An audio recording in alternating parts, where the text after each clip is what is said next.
Iar de cetatea altă, pentru ca Moldova să aibă totuși o coloană vertebrală ecleziastică, era ruda lui Petru I, Iosif.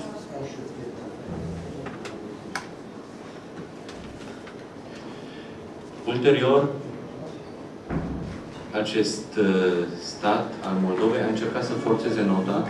A apărut un anumit sentiment de înstrăinare față de Bizanț. Sentiment care va vedea destul de bine la mijlocul secolului XV, în evenimentele care au urmat căderii Constantinopolului în 1453.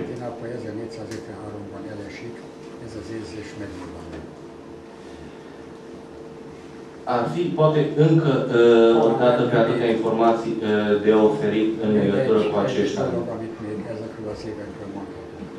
Aș vrea să mă opresc totuși aici, pentru că merită privită situația și din simpla perspectivă a subiectului nostru de astăzi. Se discută enorm de mult despre catolicism, ortodoxie în Moldova, mai mult decât în Transilvania. Deci acolo avem cu document. Începutul ei, cât și ulterior pe parcurs. Acest oscilații le-ar putea, poate spune, mai curând indirect decât direct,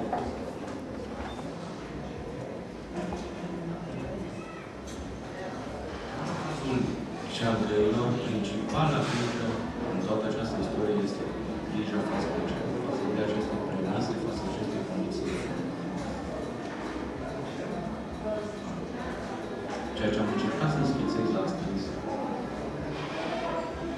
prea mult de bine la cât am spus de fapt. Și prea puțin în raportul de interactiv.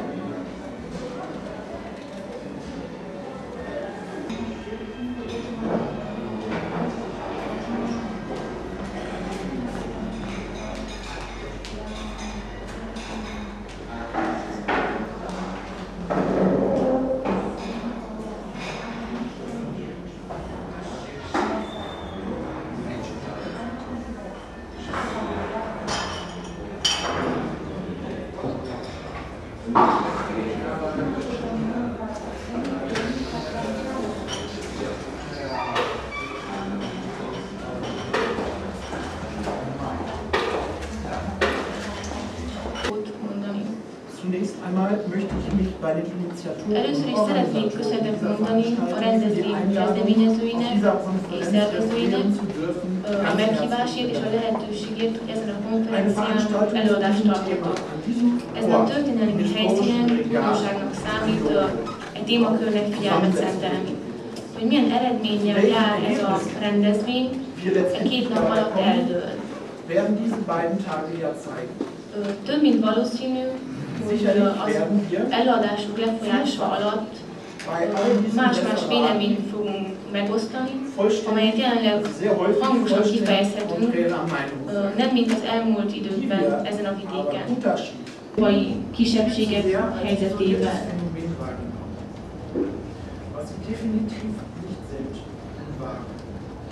Majd csak az összehasonlítás folyamata alatt hogy ugye a korban nagyon sok ellenségeskedés van. Ugye a román és az állam nyelvén kell prédikálni, hirdetni az Isten igéjét. Hát tudjuk azt, hogy az olasz misszionáriusoknak könnyebb is volt a román nyelvet megtanulni, ezt nem muszáj mondanom, hogy miért. Másrészt meg hát nyilvánvaló, hogy egy adott misszionárius, hogyha egy területen tevékenykedik, hallgat a hatóságokra, és betartották, kivéve azért voltak kivételek, például egy forrófalvi plébános, akit úgy hívtak, hogy Domenico Miglionetti, ő például megtanult. Mely régességen ingázott az ortodoxia és a katolicizmus között, és végül úgy lett ortodoxája, azért egy kicsit katolikus is maradt.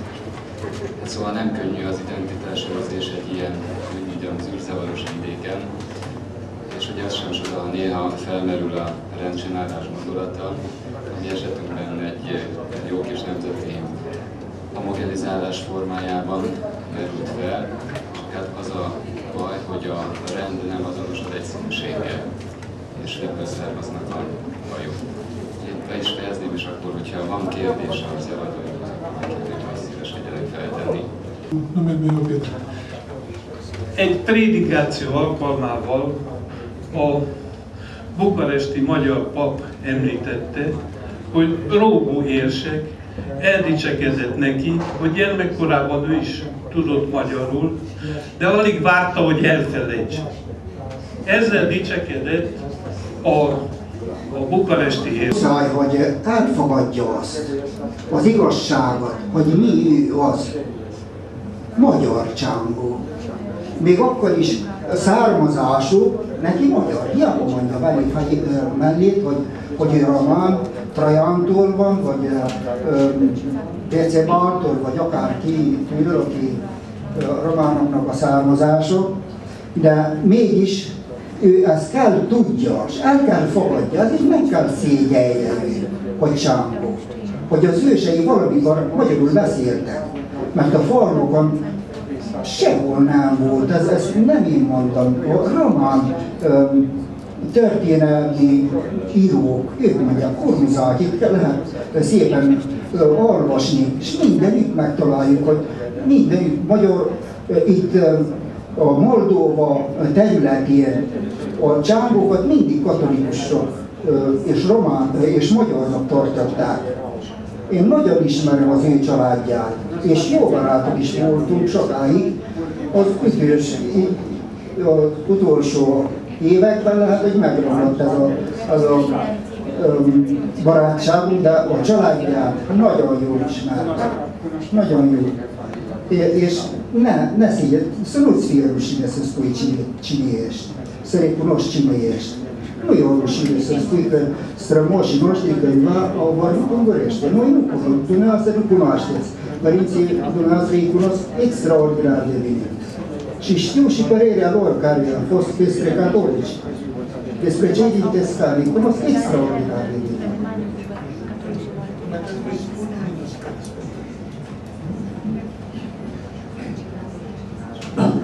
Eu m-am legat de cuvintele domnului Arnes când a afirmat că Monsignorul Gheorghe s-a făcut promotorul catolicism român. Eu de acasă, din familie, nu știu maghiară. Am învățat alte limbi. Și nu neg faptul că mă numesc Peter, nu neg faptul că bunicii mei se numeau Iacob. Sigur că au fost, și sunt și eu ceangău, dar m-am referit la această afirmație a lui Monsignorul Gheorghe a introdus un catolicism pur românesc. Iar eu, ce sunt? Nu, dar nu mi-e răspuns la întrebare.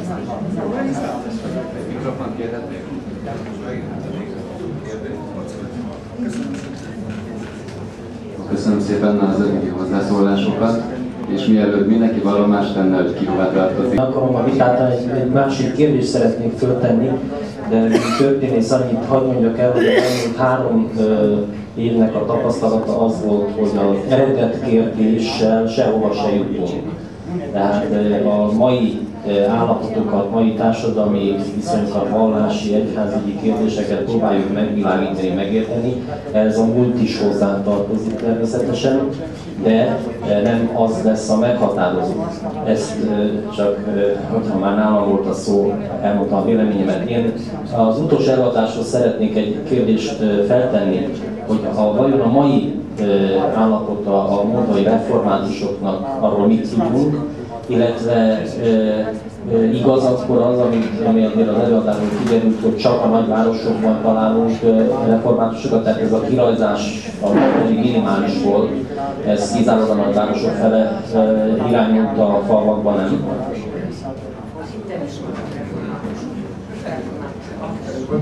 Köszönöm szépen a kérdést. Sajnos azt kell mondanom, hogy mivel hogy még csak fiatal kezdő történész vagyok, ezért sajnos a 20. századi reformátusok helyzetét annyira nem ismerem, de kapcsolatokból, barátoktól tudom azt, többek között az én egyik vezető tanárom is protestáns, és Bukarestben volt diplomata nagyon sok ideig. Ő szerinte sokkal jobb és sokkal virágosabb, ha szabad így mondani, virágosabb a helyzetük az a mai Dél-Romániában élő magyarokénak. Tehát, hogy sokkal jobban odafigyelnek a protestáns egyház részéről az ott élő magyarokra. Tehát ezt ő tanúsította nekem, és én hiszek neki addig, amíg nem találkozom majd az ellenkezőjével. A második része a kérdésnek az, hogy azt kihagytam, hogy az úti naplókból, az útleírásokban ez a három papbácsi nyilván nagyon sok falun keresztül megy a Duna fejedelemségben is, és azt írják, hogy nincs olyan falu a Duna fejedelemségben, ahol nem tudná az ember magát megértetni magyarul.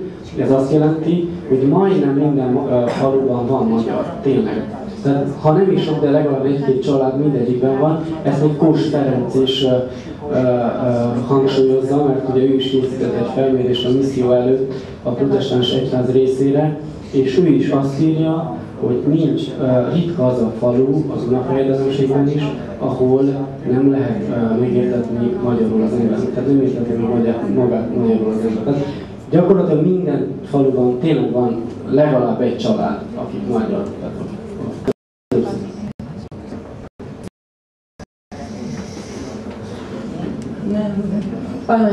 Palonyi Éva vagyok, kolozsvári születésűtben lakok, 36 éve Bakóban. Csak annyit akarok mondani, hogy a vallással nem kell veszekedni.